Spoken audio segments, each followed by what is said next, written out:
Superpowers for good, shaping the fate. Investors and dreamers open the gate. Super Cross stands loud, proud, and true, building tomorrow for me and you. Welcome, everyone.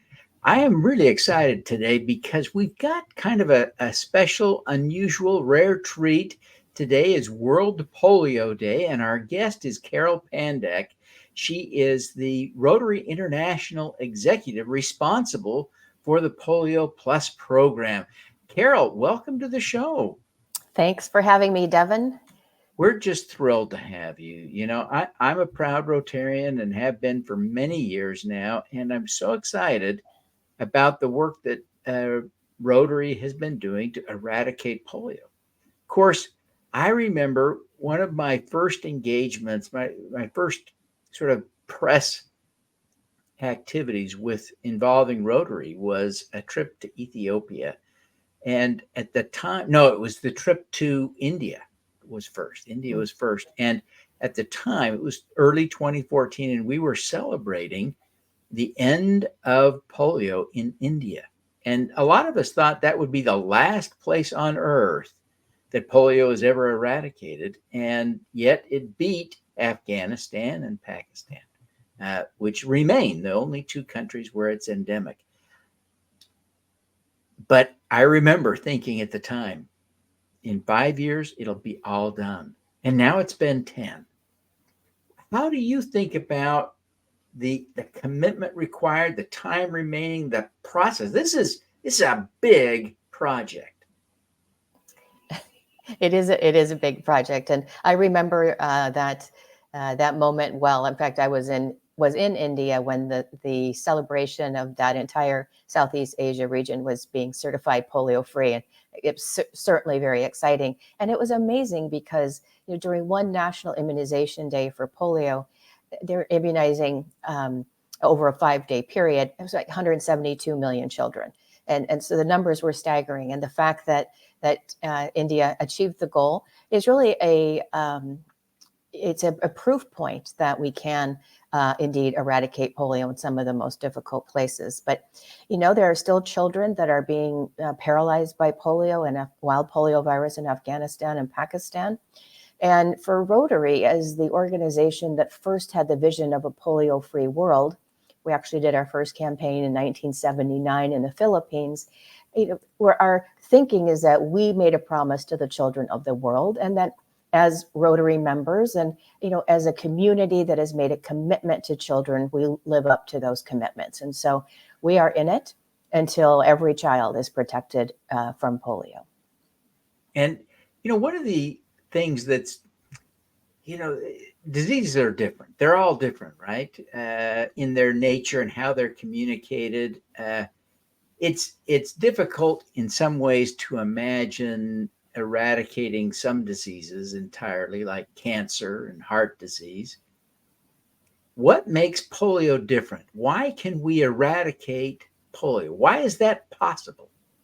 Yeah, it's possible. And it was the only other human disease that's been eradicated is smallpox using a vaccine. So you can stop person-to-person transmission of the virus by immunization. And so if you immunize enough people and build enough population immunity, and in the case of polio, we're talking largely about children under the age of 5 that are usually affected by polio, you can stop the transmission of the virus. And there are very few diseases in the world today where you can stop the transmission of the virus, which makes polio eradication possible. And so it is a goal that can be reached. The idea that you could actually stop transmission of polio and protect all children in perpetuity from paralysis is a big idea and an exciting opportunity. It's historic, really, in nature. It is really exciting to think about how this works. Give us a sense of the progress. Put this into context. When Rotary started this work in the 80s, what was the global caseload then? How does it compare to today? Yeah. So yes. So in 1988, when the Global Polio Eradication Initiative was launched, Rotary is a founding member with several other partners. There were 350,000 cases of polio every year. 350,000 children being paralyzed by polio every year, and that's about 1,000 a day, which is staggering to think about. In 125 countries. Now we're in 2024, and only 2 countries have never stopped the transmission of the wild polio virus, Afghanistan and Pakistan, as you noted. And to date, there are 36 cases across those 2 countries, about equally distributed. So the number of cases are low, but we still have transmission of the wild polio virus that we really, really are working hard to get rid of. You know, one of the challenges, I remember I had one of my great pride points is the opportunity I had to visit with Bill Gates about his involvement with Rotary in the polio eradication effort. And at the time in 2019, there was still a hope that by 2024 we'd be all done. And he was just finishing work on the novel vaccine, which I sometimes think should be called the Gates vaccine because he was so instrumental in getting it passed or created. But one of the problems that has crept into the polio eradication process is the circulating vaccine-derived poliovirus. And there are cases that pop up all over the world. What is that new Gates vaccine, the novel virus? How does that differ? And why is that such a powerful tool in getting us over the finish line? Yeah, so when we're talking about polio, there are sort of 2 different, I'd say, variants. There's the wild polio virus that we're dealing with in Afghanistan and Pakistan. And then in parts of Africa and some parts of the Middle East and Asia, we're dealing with you called vaccine-derived or variant poliovirus. And that happens when the weakened virus in the vaccine is delivered in under-immunized communities. And children could shed that weakened live virus into the environment. And I realize this is a little technical, but it can start to pass child to child to child to child. And as this happens over a long period of time, it can revert to a form that can cause paralysis. And the real issue is weak immunization systems. If children are fully vaccinated, they'll be fully protected. This new novel oral polio vaccine introduced in March of 2021 called NOPV2 is a much more genetically stable version of the previous vaccine. We call it the new generation vaccine. And so children are much less likely to shed it through their systems into the environment, and is less likely to revert to a form that could cause paralysis over time. And over 1.2 billion doses have been administered, and we've seen a year-on-year reduction in the variant polioviruses over the past couple of years because of the use of this vaccine. And it really shows the power of the Global Polio Eradication Initiative partnership, because it's partners like the Gates Foundation that have the resources and technology and innovative strategies to help develop such new generation vaccines that are helping us in our effort. This is such important work that you're doing, and it isn't just about the children, although it is primarily about them. One of the interesting things that has happened time and again over the history of polio eradication efforts is the success in creating ceasefires in conflict zones for the sake of vaccinating the children. And we saw that again recently in Gaza. Tell us about how that got pulled off. How on earth, with all the world trying to get that conflict to stop, you got a ceasefire in Gaza. How did that come about?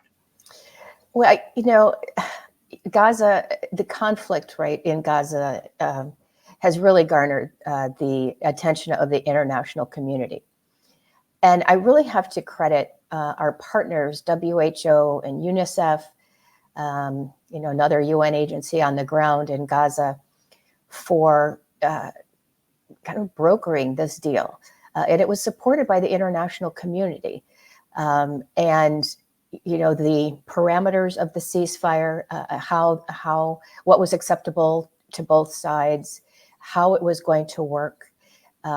It was really a testament to the on-the-ground leadership of WHO and UNICEF, largely, for successfully negotiating that. But I have to say that we are very aware of conversations that were happening, for example, in the UK and the United States, who were also involved in the conversations related to the ceasefire, and other governments in the region. And so it really was an international response to the outbreak of polio. And there were 6 detections in the environment, in the sewage water, and one child, 10-month-old boy, who is paralyzed. And now, we finished our first round. It was done in a stepwise fashion, so it was phased approach. We started in central Gaza, then went to, I believe, the north, and then finished up in the south over about a 12-day period. But we need to do another round, right, in about 4 weeks. And so, negotiations are underway about how to implement those rounds. Will it be the same modality, et cetera.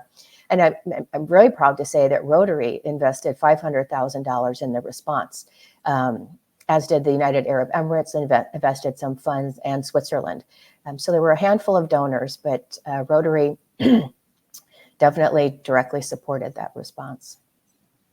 Oh, it is really something to be proud of and excited about.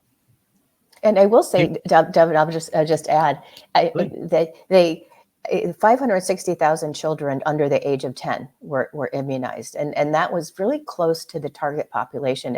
You can imagine how difficult it is in that scenario where families are on the move all the time and in different camps, and et cetera. So really, congrats to the teams on the ground that figured out how to move that vaccine around and get it to families. But families were also very, very willing and wanting to have their children vaccinated, because Gaza, prior to the current conflict, had very high levels of routine immunization. So they are an immunizing culture. And so this was something that they wanted to get, and so came to the vaccination point. So that helps when people want to have their children vaccinated. Yeah. Well, this is such important work. I know a lot of people that are watching are going to want to learn more, and they're going to want to help. How can people learn more? How can they help? Yeah, so your viewers can learn more by going to endpolio.org. That's Rotary International's website that has all these resources, up-to-date information. It share information about how you can raise awareness in your community, how you can contribute if you'd like to contribute to the effort, what we're doing in advocacy, advocating with both donor governments and polio-affected governments to ensure that polio remains a priority until the job is done. But that's the best resource for up-to-date information. Fantastic. Well, today I'm here with Carol Pandak, and she is the executive responsible for the polio initiative, the Ending Polio Initiative at Rotary International. And we're thrilled to have her here today on World Polio Day. We're going to take a quick break, folks, but when we come back, we'll talk to Carol about her superpower. So stick around. You don't want to miss this. You can get in on the ground floor to help fix the climate crisis for as little as $100. Pause now to scan the QR code to get started, or visit s4g.biz/raisegreen. You can be a green at Raise Green. Want to learn from the world's great change makers? Find your superpower. Subscribe to the Superpowers for Good newsletter at superpowersforgood.com. Make your strengths into superpowers that will change the world. Join the super crowd today. Superpowers4good.com. Hope to raise money from the impact crowd. Good investors are as interested in community, social or environmental impact as you. Connect with Funding Hope, an SEC-registered FINRA member crowdfunding portal to learn how to raise capital from the impact crowd. Scan the QR code now. Welcome back, everyone. I am just having so much fun today with Carol Pandak, the executive at Rotary International, responsible for the polio eradication efforts there. We're going to shift gears now to talk to Carol about her superpower, so stick around.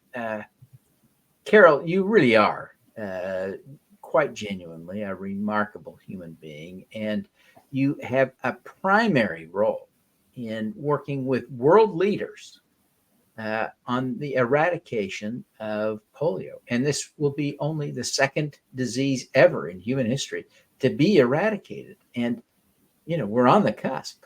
It's exciting to see the progress. Carol, what is your superpower? It's a really good question, Devin.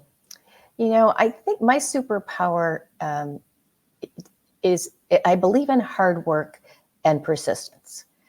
And that's what helps drive forward the progress in polio eradication.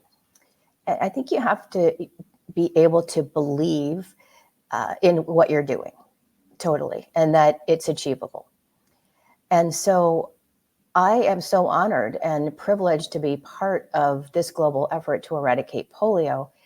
It's historic. And so I will do everything in my power to put in the hard work and be persistent so that we achieve a goal where no child ever again or parent has to fear paralysis, because, you know, paralyzed by polio, it can be a lifelong disability. And so it not only affects you immediately when you contract the disease, but it affects you throughout your lifetime. And so it's just something that I deeply, deeply believe in. You know, it is a wonderful thing, the work that you're doing, but you know, the superpower of persistence and, you know, the hard work, et cetera, et cetera. Clearly, you've demonstrated that in the fight to eradicate polio, because this has been going on for a long time, and you've been personally as well as institutionally at Rotary hanging in there. Can you think of another example where you used that persistent superpower to get something done that you're proud of? Yeah, I can actually. So I have my doctorate in adult education, actually, and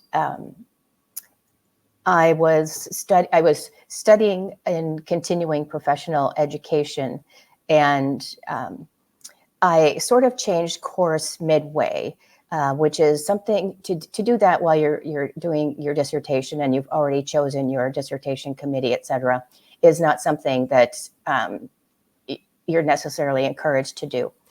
But I totally changed direction to focus on civil society in post-communist Eastern Europe and Hungary in specifically. And I was able to get a grant and go live in Hungary for a period of time and do my research. And I'm part Hungarian, so I have an affinity for Hungary. Do my research, and then actually published a book. My dissertation was ultimately published as a book. And it was at that time, it was such a big accomplishment for me, not only completing my doctorate, but living in Hungary, you know, and all of the mechanics of, you know, getting interpreters and interviewing people, and then getting to know the country and the food.